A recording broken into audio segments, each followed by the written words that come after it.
कहानी की शुरुआत में हम देखते हैं कि सभी जानवर सिम्बा के बुलाने पर यहाँ इकट्ठा हुए होते हैं। उसी दौरान सिम्बा एक घोषणा करता है और सभी जानवरों से कहता है कि बहुत जल्द हमारे बीच एक नया सदस्य आने वाला है। यह सुनते ही सभी जानवरों में खुशी की लहर दौड़ पड़ती है, क्योंकि सिम्बा की पत्नी नाला एक बच्चे को जन्म देने वाली होती है। वहीं दूसरी तरफ हमें नाला दिखाई देती है, जो अपने बच्चे को जन्म देने के लिए किसी महफूज जगह की तलाश में मिलेले से बहुत दूर निकल आई होती है। अब नाला एक अच्छी और सुरक्षित जगह ढूंढ लेती है और सिम्बा के आने का इंतजार करने लगती है। वहीं हम देखते हैं कि सिम्बा किसी का इंतजार कर रहा होता है। तभी वहाँ टीमोन और पुम्बा आ जाते हैं। दरअसल सिम्बा अपने बचपन के दोस्तों का इंतजार कर रहा होता है, क्योंकि उसे अपनी बेटी कियारा की देखरेख के लिए किसी की जरूरत थी। इसलिए वह टीमोन और पुम्बा को कियारा का ध्यान रखने के लिए बुलाता है। फिर सिम्बा उनसे कहता है, तुम दोनों कियारा का अच्छे से ध्यान रखना, उसे डराना मत और अपनी फालतू की कहानियां भी मत सुनाना। इसके बाद सिम्बा कियारा से कहता है, बेटा मैं तुम्हारी माँ को ढूंढने जा रहा हूँ। मैं जल्द ही तुम्हारी माँ को लेकर वापस आ जाऊंगा। तब तक तुम टीमोन और पुम्बा के साथ रहना। ये कहकर सिम्बा नाला को ढूंढने निकल जाता है। अब बारिश के साथ साथ तेज तूफान भी आने लगता है, जिससे कियारा डर जाती है। लेकिन सिम्बा के जाते ही टीमोन और पुम्बा कियारा को अपनी कहानी सुनाना शुरू कर देते हैं। दोनों डींगे मारते हुए कहते हैं कि आखिर में स्कार को उन्होंने मिलकर मारा था। तभी कियारा कहती है, स्कार को तो बाबा ने मारा था। लेकिन दोनों उससे कहते हैं, तुम्हारे बाबा फेकू चंद हैं, उन्होंने तुमसे झूठ बोला होगा। तभी वहाँ रफीकी आ जाता है। रफीकी को देखकर कियारा बहुत खुश हो जाती है और तुरंत उसके पास जाकर कहती है, माँ और बाबा मुझे छोड़कर चले गए। लेकिन रफीकी उसे समझाते हुए कहता है, तुम्हारे बाबा तुम्हें छोड़कर नहीं गए हैं, वो बस कुछ देर में वापस आ जाएंगे। इसके बाद रफीकी कियारा को मुफासा यानी उसके दादाजी की कहानी सुनाना शुरू करता है और यहीं से मेन कहानी की शुरुआत होती है। हमें दिखाया जाता है कि मुफासा जहाँ रहता है वहाँ पानी की कमी के कारण सूखा पड़ा हुआ है और पूरा इलाका बंजर हो चुका है। वहाँ खाने के लिए शिकार भी नहीं बचा होता। इसी दौरान मुफासा अपने माँ बाप के साथ खेल रहा होता है। तभी वह अपनी माँ आफिया से पूछता है, वो रोशनी क्या है? आफिया मुस्कुराते हुए कहती है, वो उम्मीद है। फिर वह कहती है, उस रोशनी के पार आखिरी बादल के पीछे एक जगह है जिसे मिलेले कहते हैं। वहाँ खाना पानी और हर वो चीज है जिसकी तुम्हें जरूरत हो सकती है। ये सुनकर मुफासा पूछता है, क्या हम वहाँ जाएंगे? तब आफिया कहती है, हाँ एक दिन हम वहाँ जरूर जाएंगे। इसी दौरान आसमान में काले बादल छा जाते हैं और बारिश की पहली बूंद मुफासा पर गिरती है। फिर तेज बारिश शुरू हो जाती है। बारिश देखकर सभी जानवर खुशी से झूम उठते हैं और उसका आनंद लेने लगते हैं। मुफासा भी सबके साथ खेल रहा होता है। तभी अचानक नदी का पानी बढ़ने लगता है और वहाँ भयंकर बाढ़ आ जाती है। ये देखकर मुफासा के पिता उसे बचाने के लिए दौड़ पड़ते हैं, लेकिन पानी का तेज बहाव दोनों को बहाकर ले जाता है। जैसे तैसे मुफासा के पिता उसे पकड़कर किनारे की तरफ फेंक देते हैं। अब मुफासा अपनी माँ की तरफ भागने लगता है, लेकिन उसके सामने एक बड़ी खाई आ जाती है जिसे वह पार नहीं कर पाता। उसकी माँ उसे बार बार छलांग लगाने के लिए कहती है, लेकिन डर के कारण मुफासा हिम्मत नहीं जुटा पाता। तभी एक हाथी उससे टकरा जाता है, जिससे मुफासा उछलकर नदी में गिर जाता है और पानी के साथ बहता चला जाता है। अब अगले दिन का सीन दिखाया जाता है, जहाँ मुफासा अपने घर से कई मील दूर एक अनजान इलाके में पहुंच चुका होता है। तभी वहाँ एक दूसरा शेर का बच्चा उसे देखता है, जिसका नाम टाका होता है। टाका मुफासा से कहता है,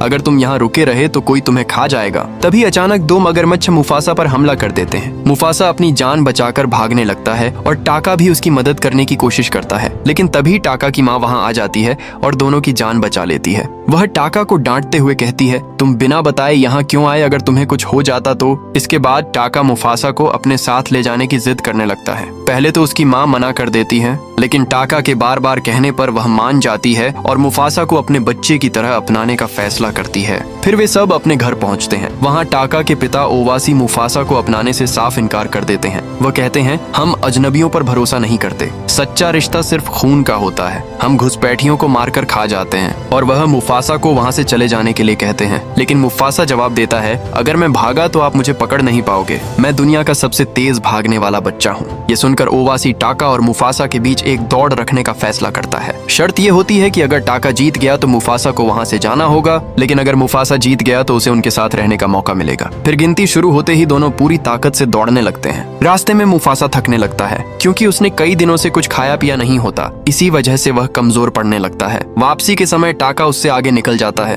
लेकिन वह दिल से मुफासा को अपना भाई मान चुका होता है। इसलिए वह जानबूझकर धीमा हो जाता है और मुफासा को आगे निकलने देता है। इस तरह मुफासा रेस जीत जाता है। ये देखकर ओवासी बिल्कुल खुश नहीं होता और टाका पर गुस्सा करता है, लेकिन अपनी शर्त के मुताबिक वह मुफासा को वहाँ रहने की इजाजत दे देता है। हालांकि वह साफ कहता है कि मुफासा शेरों के साथ नहीं बल्कि शेरनियों के बीच रहेगा। और ओवासी गुस्सा होकर वहाँ से चला जाता है। लेकिन टाका की माँ टाका को ऐसा करने पर शाबाशी देती है। फिर टाका और मुफासा मस्ती करने चले जाते हैं। मस्ती करते करते कई साल बीत जाते हैं और दोनों साथ खेलते कूदते बड़े हो जाते हैं। फिर एक दिन दोनों अपने घर की ओर जा रहे होते हैं। तभी रास्ते में दोनों एक प्लान बनाते हैं और घर पहुंचते ही भागते हुए सबसे कहते हैं हाथियों की भगदड़ मच गई है और वो इसी तरफ आ रहे हैं, अपनी जान बचाकर भागो। ये सुनते ही सभी बड़े शेर घबरा जाते हैं और इधर उधर भागने लगते हैं। यहाँ तक कि नवाब ओवासी भी छिपने के लिए कोई कोना ढूंढने लगते हैं। लेकिन तभी सबको पता चलता है कि टाका और मुफासा तो मजाक कर रहे थे। यह देखकर ओवासी बहुत गुस्सा हो जाता है। वह मुफासा से कहता है तुम और टाका कभी भाई नहीं बन सकते,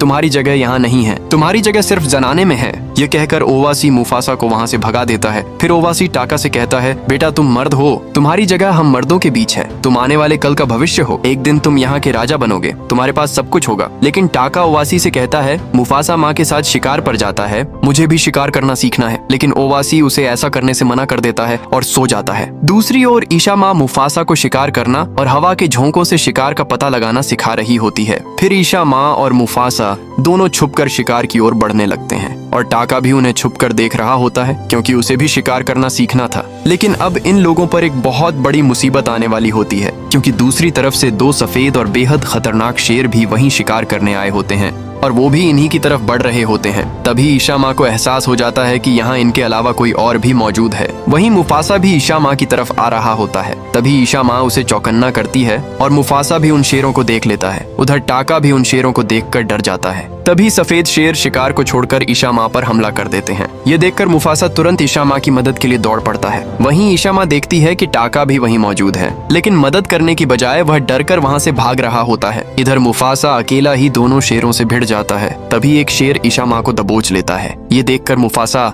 पूरी ताकत से उस शेर को टक्कर मारता है, जिससे वह शेर पेड़ पर जाकर गिरता है और वहीं उसकी मौत हो जाती है। यह देखकर दूसरा शेर अपनी जान बचाकर वहाँ से भाग जाता है। फिर ईशा माँ और मुफासा घायल अवस्था में घर पहुँचते हैं। उन्हें देखकर ओवासी चौंक जाता है और पूछता है ये सब कैसे हुआ। तब ईशा माँ सारी बात बताती है। वह कहती है दो सफेद शेरों ने हम पर हमला किया था, अगर आज मुफासा ना होता तो शायद मेरी जान भी चली जाती और टाका हमें मुसीबत में छोड़कर भाग आया। ये सुनकर टाका को अपने आप पर शर्म आने लगती है। वह सोचने लगता है कि वह अपनी माँ को मुसीबत में छोड़कर भाग गया। उसे बहुत बुरा लगता है। तभी मुफासा कहता है हमें तैयार रहना होगा, वो फिर हमला करने आएंगे। बहती हवा बता रही है कि वो एक दिन में यहाँ पहुँच जाएंगे। लेकिन ओवासी को मुफासा की बात पर यकीन नहीं होता, इसलिए वह अपना एक खबरी सफेद शेरों के इलाके में भेजता है ताकि सच्चाई का पता लगाया जा सके। अब दूसरी तरफ हम किरोक्स के कबीले को देखते हैं। वहाँ वही शेर मौजूद होता है जो कुछ देर पहले मुफासा से बचकर भागा था, और जिस शेर को मुफासा ने मारा था वो किरोक्स का बेटा था। अपने बेटे की मौत से किरोक्स गुस्से से आग बबूला हो चुका होता है। वह गुस्से में बचे हुए शेर को भी अपने साथियों से मरवा देता है। वहीं ओवासी का खबरी ये सब छुपकर देख रहा होता है। ये सब देखकर खबरी तुरंत वापस लौटता है और ओवासी को बताता है वो लोग बहुत जल्द हम पर हमला करने आ रहे हैं और उनका एक शेर हमारे दो शेरों के बराबर है।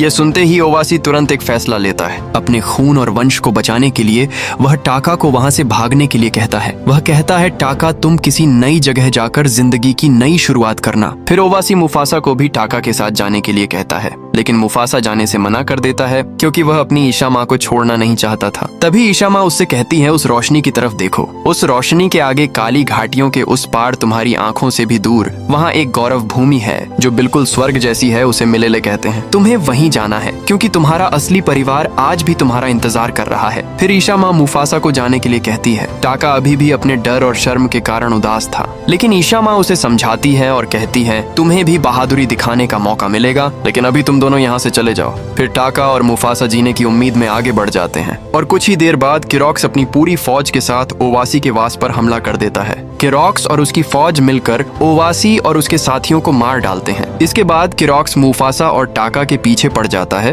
क्योंकि उसे अपने बेटे के कातिल को हर हाल में मारना था। अब मुफासा और टाका अपनी पूरी जान लगाकर भागने लगते हैं, लेकिन किरोक्स उनका पीछा छोड़ने का नाम ही नहीं लेता। तभी भागते भागते उनके सामने एक गहरी खाई आ जाती है। अब टाका और मुफासा चारों तरफ से घिर चुके थे और किरोक्स उन पर हमला करने ही वाला था। तभी टाका मुफासा को पकड़कर खाई में कूद जाता है। दोनों एक टहनी पकड़ लेते हैं और खुश होने लगते हैं कि उनकी जान बच गई। लेकिन तभी जब वो पीछे मुड़कर देखते हैं तो पता चलता है कि किरोक्स और उसके साथी भी पानी में कूदकर उनके पीछे आ रहे हैं। ये देखकर दोनों नदी के बहाव में बहते चले जाते हैं और फिलहाल के लिए किरॉक्स के चंगुल से बच निकलते हैं। अब रात के समय टाका खुद की तारीफ कर रहा होता है कि उसने मुफासा की जान बचाई। ये सुनकर मुफासा उसे ढक्कन समझने लगता है। तभी अचानक मुफासा को एहसास होता है कि कोई उनका पीछा कर रहा है। दरअसल एक चालाक शेरनी जिसका नाम शराबी होता है पिछले पूरे एक दिन से इन दोनों का पीछा कर रही होती है और इन्हें इसकी भनक तक नहीं लगती। शराबी के साथ एक पक्षी भी होता है जिसका नाम जाजू होता है और अब शराबी भी इन दोनों के साथ शामिल हो जाती है। अब इन सभी को भूख लगी होती है, इसलिए ये लोग शिकार करने निकलते हैं। वहीं दूसरी ओर हम एक बड़े से पेड़ पर बंदरों के झुंड को देखते हैं, जहां हमें जवान अवस्था में रफीकी दिखाई देता है जो अभी फिलहाल कियारा को यह कहानी सुना रहा होता है। अब यहीं से इस कहानी में रफीकी की एंट्री होती है। उस समय रफीकी को उसके ही झुंड के लोग झुंड से बाहर निकाल देते हैं, क्योंकि रफीकी आने वाले खतरे को अपने सपनों में पहले ही देख सकता था। उसने सभी को पहले ही चेतावनी दी थी कि कोई बड़ा खतरा आने वाला है, लेकिन सभी उसे पागल समझकर उसकी बातों पर ध्यान नहीं देते और फिर अगली ही रात एक चीता बंदरों पर हमला कर देता है। इस बात से गुस्से में आकर झुंड के सभी बंदर रफीकी को ही मनहूस और खतरे की वजह मान लेते हैं और उसे झुंड से निकाल देते हैं। अब रफीकी अकेला ही आगे बढ़ने लगता है। वहीं दूसरी तरफ मुफासा और उसके साथी शिकार करने के लिए घात लगाकर बैठे होते हैं। तभी मुफासा हमला करने के लिए आगे बढ़ता है, लेकिन रफीकी उससे बिल्कुल भी नहीं डरता। यह देखकर मुफासा चौंक जाता है। फिर वह दोबारा रफीकी को डराने की कोशिश करता है, लेकिन रफीकी पर उसका कोई असर ही नहीं होता। फिर मुफासा उससे कहता है, हम शेर हैं, हम तुम्हें खा जाएंगे, क्या तुम्हें हमसे डर नहीं लगता? इस पर रफीकी मुस्कुराते हुए कहता है, मुझे किसी से डर नहीं लगता और अगर तुम मुझे खा जाओगे तो तुम कभी भी मिलेले नहीं पहुंच पाओगे। अब मिलेले का नाम सुनते ही मुफासा हैरान हो जाता है। वह तुरंत रफीकी से पूछता है, तुम्हें मिलेले के बारे में कैसे पता? क्या तुम वहाँ गए हो? इस पर रफीकी कहता है, हाँ मैं वहाँ कई बार गया हूँ, लेकिन सपनों में। ये सुनकर किसी को भी रफीकी की बातों पर विश्वास नहीं होता, लेकिन फिर भी मुफासा उसके साथ जाने के लिए मान जाता है, क्योंकि वह समझ जाता है कि अब आगे का रास्ता रफीकी ही दिखा सकता है। फिर रफीकी सबको आगे का रास्ता बताता है। चलते चलते इनके सामने काली घाटियां आ जाती हैं। अब सभी सोचने लगते हैं कि आगे कैसे जाया जाए। तभी मुफासा को अपनी माँ की बात याद आती है, जिसमें उसने काली घाटियों के बारे में बताया था। अब मुफासा समझ जाता है कि उसे किस रास्ते से जाना चाहिए। तभी वह हवा के झोंकों से महसूस कर लेता है कि सफेद शेर अभी भी उनका पीछा कर रहे हैं और बहुत जल्द उन तक पहुंच जाएंगे। फिर ये सभी गाना गाते हुए और मस्ती करते हुए काली घाटियों के रास्ते आगे बढ़ने लगते हैं। वहीं दूसरी तरफ टाका को शराबी से प्यार हो जाता है। टाका मुफासा के पास आकर कहता है, भाई मुझे शराबी शराब की तरह चढ़ रही है, मुझे उससे प्यार हो गया है। फिर टाका मुफासा से शराबी को पटाने की टिप्स मांगने लगता है। मुफासा भी उसकी मदद करते हुए कहता है, उससे वहाँ के फूलों के बारे में बात करो जहाँ से वो आई है। इसके बाद टाका तुरंत शराबी के पास जाता है और कहता है, तुम्हारे अंदर से बकर फूल की खुशबू आती है। ये सुनकर शराबी हैरानी से पूछती है, तुम्हें कैसे पता? तब टाका स्टाइल मारते हुए कहता है, मैं सूंघ कर ही सब पता लगा लेता हूँ। ये सुनकर शराबी टाका से इम्प्रेस हो जाती है और उससे बातें करने लगती है। अब जैसे ही ये लोग घाटी के ऊपर पहुँचते हैं, इनके सामने हाथियों का एक बहुत बड़ा झुंड आ जाता है, जो इनका रास्ता रोक कर खड़ा होता है। तभी पीछे से किरॉक्स अपनी फौज के साथ मुफासा को मारने के लिए पहुंच जाता है। अब सभी बहुत ज्यादा डर जाते हैं। मुफासा हाथियों से मदद मांगता है, लेकिन एक भी हाथी उसकी मदद नहीं करता। तभी शराबी अपना दिमाग चलाती है और पेड़ पर लगे मधुमक्खियों के छत्ते को गिरा देती है। इससे सारी मधुमक्खियां हाथियों पर टूट पड़ती हैं और हाथियों के झुंड में भगदड़ मच जाती है। लेकिन अब इस भगदड़ से मुफासा की टीम भी खतरे में पड़ जाती है। तभी शराबी पेड़ से नीचे गिर जाती है और एक हाथी से टकराकर बेहोश हो जाती है। यह देखकर मुफासा तुरंत शराबी को बचाने दौड़ पड़ता है। वहीं भगदड़ की वजह से किरॉक्स और उसके साथी पीछे हटने लगते हैं और उनका रास्ता बंद हो जाता है। दूसरी ओर टाका डर के मारे कुछ भी नहीं कर पाता। चाहता तो वो शराबी को बचा सकता था, लेकिन डर के कारण वह किसी की मदद नहीं करता। इधर मुफासा शराबी को एक गड्ढे में खींचकर उसकी जान बचा लेता है। यह देखकर किरॉक्स किसी दूसरे रास्ते की तलाश में वहां से वापस लौट जाता है। वहीं दूसरी ओर रफीकी पेड़ से नीचे गिर जाता है और यहीं उसे उसका रहस्यमयी डंडा मिलता है। क्योंकि शराबी काफी देर से बेहोश होती है, इसलिए रफीकी अपने मंत्रों से उसे होश में लाता है। होश में आते ही शराबी पूछती है, मेरी जान किसने बचाई? तभी मुफासा कहता है, टाका ने तुम्हारी जान बचाई है। ये सुनकर टाका खुद भी चौंक जाता है और शराबी टाका को पसंद करने लगती है। फिर सभी लोग अपना सफर दोबारा शुरू करते हैं। अब मिलेले बहुत करीब रह गया होता है। ये सभी आगे बढ़ते हैं और पीछे से जाजू बर्फ गिराकर इनके पैरों के निशान मिटा देता है, जिससे किरॉक्स और उसके साथी रास्ता भटक जाते हैं। यह देखकर शराबी खुशी से मुफासा को गले लगा लेती है, लेकिन ये चीज टाका को बिल्कुल अच्छी नहीं लगती। उसी दौरान रफीकी गिर जाता है। तब मुफासा कहता है, मैं हूं ना, और उसे अपनी पीठ पर बैठा लेता है। तभी शराबी समझ जाती है कि उसकी जान बचाने वाला टाका नहीं बल्कि मुफासा था। अब यहाँ मुफासा शिकार करने आया होता है। तभी शराबी उसके पास आकर कहती है, मुझे पता चल गया है, मुझे टाका ने नहीं तुमने बचाया था। ये सुनकर मुफासा उसकी बात को टालने की कोशिश करता है, लेकिन शराबी कहती है, तुम हवा के झोंकों से सब पता लगा लेते हो। मतलब तुमने ही मेरी खुशबू सूंघकर टाका को उन फूलों के बारे में बताया था और तुमने ही मुझे भगदड़ से बचाया था। और यह सब टाका दूर से देख रहा होता है। मुफासा धीरे से कहता है, टाका मेरा भाई है, उसने मेरी जान बचाई थी, मैं उसे धोखा नहीं दे सकता। लेकिन शराबी उसकी बात मानने को तैयार नहीं होती। आखिरकार मुफासा मजबूर होकर सच बता देता है, हाँ मैंने ही तुम्हें बचाया था। और फिर यहाँ एक रोमांटिक गाना शुरू हो जाता है। इसी बीच टाका दूर से मुफासा और शराबी को एक दूसरे के करीब देख लेता है। ये देखकर टाका अंदर से टूट जाता है। उसके मन में वही बातें घूमने लगती हैं जो उसके बाबा ने कही थी, आवारा लोग एक दिन हमसे सब कुछ छीन लेते हैं। और अब टाका मुफासा को धोखेबाज समझकर वहाँ से जाने लगता है। तभी अचानक बर्फ टूट जाती है और टाका पहाड़ से नीचे गिर जाता है। नीचे पहुंचते ही उसे कुछ आवाजें सुनाई देती हैं। वह देखता है कि किरॉक्स का पूरा झुंड रास्ता भटक चुका है। अब टाका के मन में मुफासा से बदला लेने का ख्याल आता है। वह सीधे किरॉक्स के पास चला जाता है और कहता है, तुम्हारे बेटे को मैंने नहीं, मुफासा ने मारा था और वही है जो हर मोड़ पर तुम्हें मात दे रहा है। सिर्फ मैं ही तुम्हें उसके पास ले जा सकता हूँ, क्योंकि मुझे भी उससे बदला लेना है। उसने मेरा प्यार मुझसे छीन लिया। इसके बाद टाका और किरॉक्स हाथ मिला लेते हैं। अब अगली सुबह टाका वापस लौटता है। मुफासा उसे देखकर पूछता है, तुम कहाँ चले गए थे? टाका बस इतना कहता है, शिकार करने गया था, और बात को टाल देता है। फिर सभी लोग आगे बढ़ने लगते हैं, लेकिन टाका जानबूझकर पीछे निशान छोड़ते हुए चल रहा होता है ताकि किरॉक्स उन तक पहुंच सके। आखिरकार इन सब का सफर खत्म होता है, क्योंकि अब सभी लोग मिलेले पहुंच चुके थे। वहां का नजारा देखकर किसी को भी अपनी आंखों पर विश्वास नहीं होता। चारों तरफ हरी भरी वादियां, खूबसूरत फूल और उनकी महक, सब कुछ किसी स्वर्ग जैसा लग रहा होता है। वहीं सभी खुशी से मस्ती कर रहे होते हैं। तभी रफीकी को अपने सपनों में दिखने वाला पेड़ मिल जाता है। उसे देखकर रफीकी बेहद खुश हो जाता है। तब मुफासा उससे कहता है, इस पेड़ के पास तुम्हें तुम्हारा भाई भी दिखाई देता था ना, वो कहाँ है? इस पर रफीकी मुस्कुराकर कहता है, मेरा भाई तो बचपन में ही मुझसे बिछड़ गया था। मुझे यहाँ दिखाई देने वाला भाई तुम थे मुफासा। मैं तुम्हें ही सपनों में देखा करता था, इसी जगह पर खड़े हुए, और आज मेरा सपना पूरा हो गया। तभी वहाँ बहुत सारे जानवर इकट्ठा होने लगते हैं। सभी जानवर मुफासा को पहचान जाते हैं, क्योंकि बचपन में मुफासा इन्हीं के बीच से नदी में बह गया था। लेकिन तभी अचानक किरॉक्स अपनी फौज के साथ वहां पहुंच जाता है और मुफासा को चारों तरफ से घेर लेता है। किरॉक्स हंसते हुए कहता है, तुम्हारे अपने भाई की वजह से ही हम यहाँ तक पहुंच पाए हैं। अब मुफासा को अपने भाई की असलियत का पता चलता है। टाका गुस्से में कहता है, राजा का बेटा मैं और शराबी का प्यार तू, माँ बाबा का भरोसा भी तूने मेरी पूरी जिंदगी बर्बाद कर दी। इतना कहते ही किरॉक्स मुफासा पर हमला कर देता है। ये देखकर मुफासा भागने लगता है,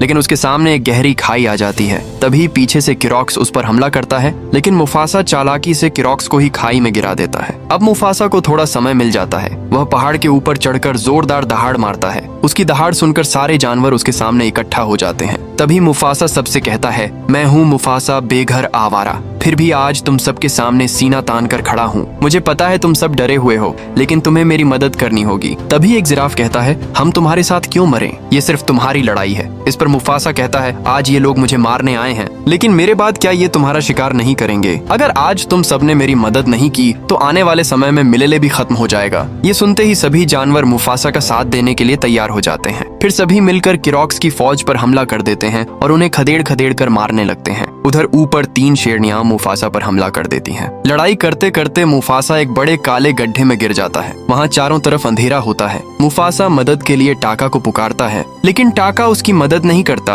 और वहाँ से चला जाता है। अब मुफासा अंधेरे में रास्ता ढूंढ रहा होता है। तभी अचानक किरॉक्स झरने के पीछे से बाहर निकलता है और फिर दोनों के बीच जोरदार लड़ाई शुरू हो जाती है। यहाँ किरॉक्स मुफासा पर भारी पड़ रहा होता है। ये सब टाका भी देख रहा होता है। अब किरॉक्स धीरे धीरे मुफासा को मारने के करीब पहुंच जाता है। तभी टाका को अपना बचपन याद आने लगता है, जब वो और मुफासा साथ में खेला करते थे। यह सोचकर टाका भावुक हो जाता है और तभी जब किरॉक्स मुफासा को मारने ही वाला होता है, टाका बीच में आ जाता है। इससे मुफासा की जान बच जाती है, लेकिन टाका की आंख पर गहरी चोट लग जाती है। अब टाका और मुफासा दोनों मिलकर किरॉक्स से लड़ने लगते हैं, लेकिन किरॉक्स अब भी दोनों पर भारी पड़ रहा होता है। उधर बाहर भी किरॉक्स की फौज सभी पर भारी पड़ने लगती है। तभी रफीकी एक मंत्र पढ़ता है। अचानक धरती कांपने लगती है और जमीन फट जाती है, जिसमें कई शेरनियां गिर जाती हैं। पूरा पहाड़ टूटने लगता है और इसी दौरान वहां मुफासा का सिंहासन बन जाता है। उसी जगह जहां मुफासा और किरॉक्स लड़ रहे होते हैं, एक बहुत बड़ा पत्थर गिरता है। उससे जमीन टूट जाती है और मुफासा तथा किरॉक्स दोनों पानी में गिर जाते हैं। लेकिन पानी में भी किरॉक्स मुफासा पर हमला करता रहता है। तभी ऊपर से एक विशाल पत्थर पानी में गिरने लगता है। मुफासा उसे देख लेता है और जैसे ही किरॉक्स उस पर हमला करने आता है, मुफासा उसे धक्का देकर उस पत्थर के नीचे कर देता है और इस तरह किरॉक्स उस विशाल पत्थर के नीचे दबकर हमेशा के लिए खत्म हो जाता है। अब मुफासा ऊपर की ओर तैरने लगता है, वहीं टाका पानी में उसकी तरफ देख रहा होता है। तभी मुफासा पानी से बाहर निकल आता है, लेकिन उसकी आखिरी सांसें चल रही होती हैं। तभी टाका उसे पकड़कर ऊपर खींच लेता है। उसी समय शराबी वहां आ जाती है। टाका शराबी को देखता है और चुपचाप वहां से चला जाता है। इसके बाद मुफासा शराबी के साथ बाहर आता है। सभी जानवर उसे देखकर खुशी से झूम उठते हैं और उसे अपना राजा मान लेते हैं। फिर सभी जानवर मुफासा के सामने झुक जाते हैं। तभी रफीकी मुस्कुराकर कहता है, तुम्हारे लिए एक और खुशी इंतजार कर रही है। मुफासा पीछे मुड़कर देखता है और उसकी आंखें नम हो जाती हैं, क्योंकि वहाँ उसकी माँ उसका इंतजार कर रही होती है। अपनी माँ को देखकर मुफासा दौड़कर उससे लिपट जाता है। इतने सालों बाद अपनी माँ से मिलकर वह बेहद खुश हो जाता है और आखिरकार उसका सपना पूरा हो जाता है। तभी वहाँ टाका भी आ जाता है। सभी जानवर टाका को राज्य से निकाल देने की बात करते हैं, लेकिन मुफासा उसे वहाँ से भगाता नहीं है। वह बस इतना कहता है, आज के बाद कोई टाका का नाम नहीं लेगा। और फिर टाका अपना नाम बदलकर स्कार रख लेता है, यानी टाका ही आगे चलकर स्कार बना था। उसके बाद मुफासा अपने सिंहासन पर बैठता है और एक राजा की तरह जोरदार दहाड़ मारता है। उसकी दहाड़ पूरे मिलेले में गूंज उठती है। अब हम वापस फ्लैशबैक से बाहर आते हैं, जहाँ रफीकी की कहानी खत्म हो जाती है। उधर कियारा के बाबा यानी सिम्बा नाला को लेकर वापस घर आ जाते हैं और उनके साथ कियारा का छोटा भाई भी होता है। अपने छोटे भाई को देखकर कियारा खुशी से झूम उठती है। वहीं रफीकी मुस्कुराते हुए आसमान की तरफ देखता है, मानो मुफासा आज भी उन सब पर नजर रखे हुए हों। बस इसी खूबसूरत सीन के साथ ये कहानी यहीं खत्म हो जाती है। अगर आपको ये स्टोरी अच्छी लगी हो तो वीडियो को एक लाइक जरूर करें और चैनल को सब्सक्राइब करना मत भूलना।